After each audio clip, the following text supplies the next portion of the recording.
next question would be, what makes, I think we talked about it in the last video, but what makes a deck cEDH rather than EDH? What makes a deck cEDH rather Rather than... than just EDH. All right. Yeah, I First couldn't of find. all, it's like the deck's optimized even within a budget. It's optimized to win the game. So you have a clear strategy to win the game. All of your cards are optimized to achieve this strategy. And I think this is like defines what is cEDH. You are trying to win the game as efficiently as possible.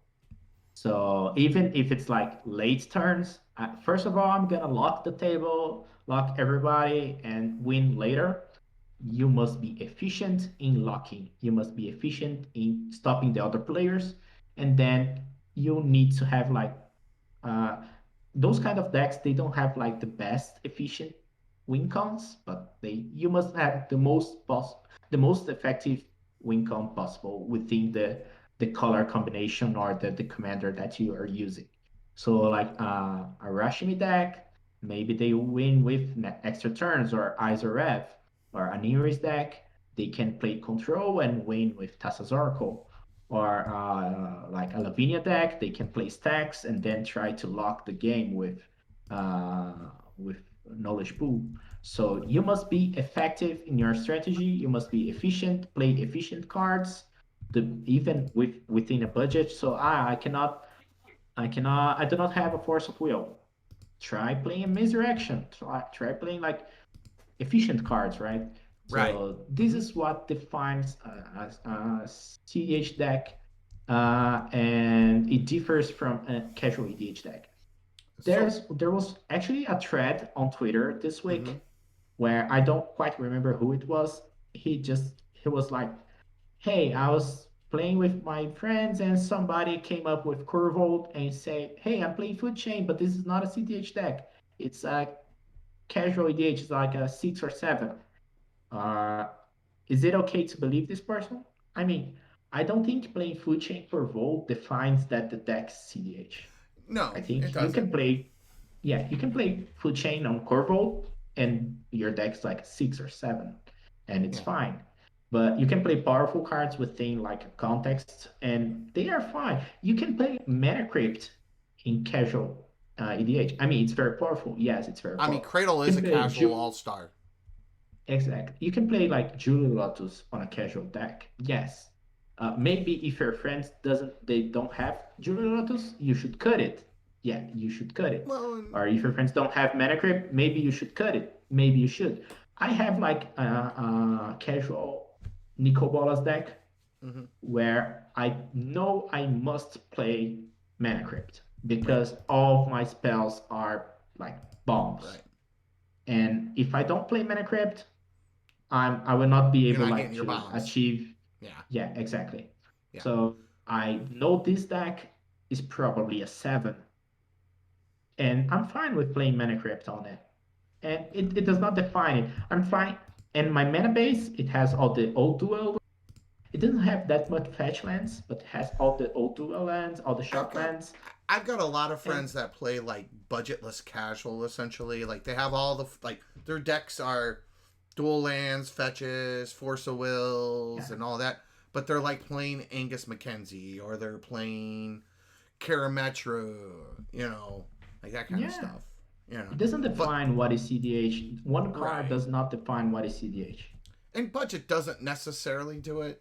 So like for me what separates the two is optimization. Yeah.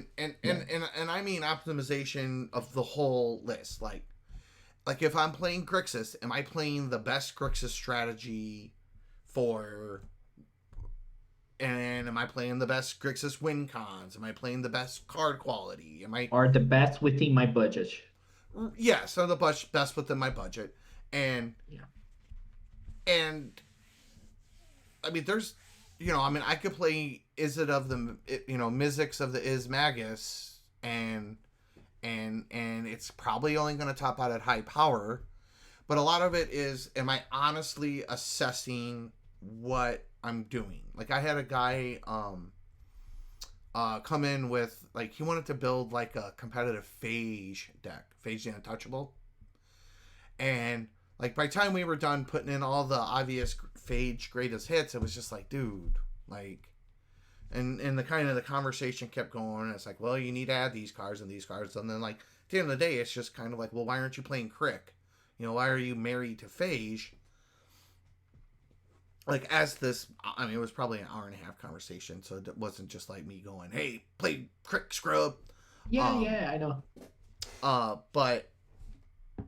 but I finally I just kind of went to him. I was just like, I'm like, listen, if you want to increase the consistency of your phage deck, that's fine.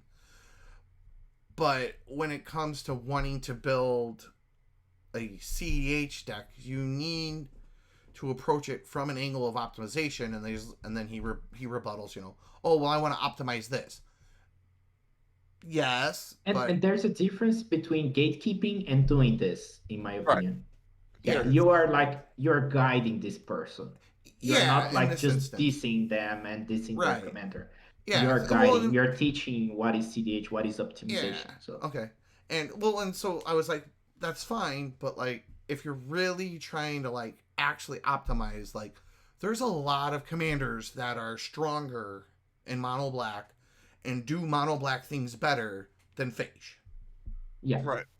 Like at that point, you're building a deck with a theme, and themes are blatantly, egregiously not approaching it from an optimization standpoint, which is okay. Again, okay, but you have two competing, Yeah, like like, see, ideas.